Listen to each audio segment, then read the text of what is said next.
అంతే madam.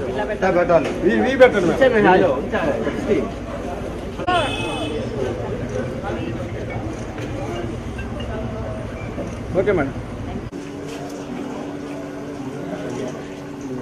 Okay madam.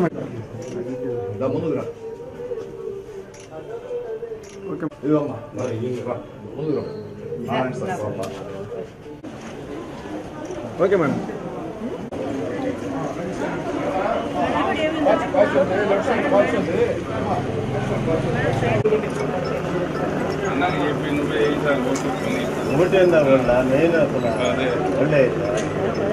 Complaints ఇలా పెట్టుకోండి మేడం. Okay madam. ఇవ్వాలి కదా అది కూడా.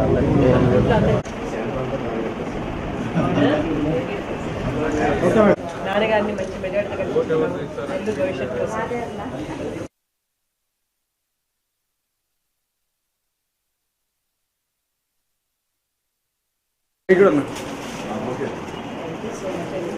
నైట్ తిరగవా మీరు కూడా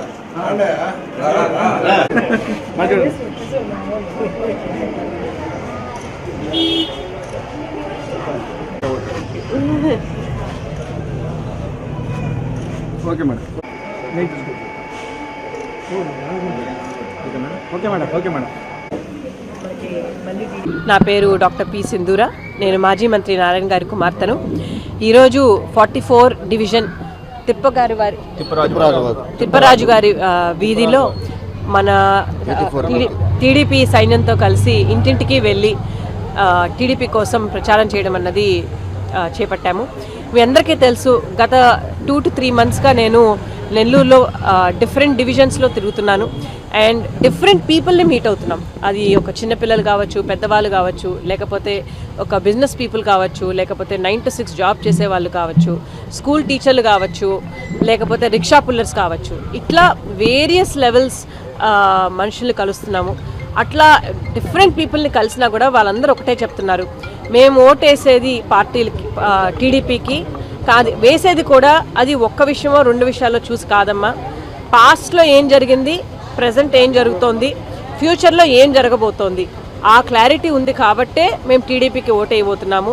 పాస్ట్లో నారాయణ గారు ఆల్దో ఇక్కడి నుంచి నెల్లూరు నుంచి ఎమ్మెల్యే కాకపోయినా కూడా 5,000కు పైగా నిధుల్ని నెల్లూరుకి తీసుకొచ్చి కేవలం తను ఇక్కడ పుట్టారు కాబట్టి నెల్లూరు మీద ఉన్న అభిమానంతో నెల్లూరు ఎట్లయినా డెవలప్ అవ్వాలి అన్న ఆ కసితో 5,000కు పైగా నిధులను ఇక్కడ తీసుకొచ్చి మనకి ఎక్స్పెక్ట్ చేయని డెవలప్మెంట్ని ఒక 20 years 30 yearsగా జరగని డెవలప్మెంట్ చేశారు.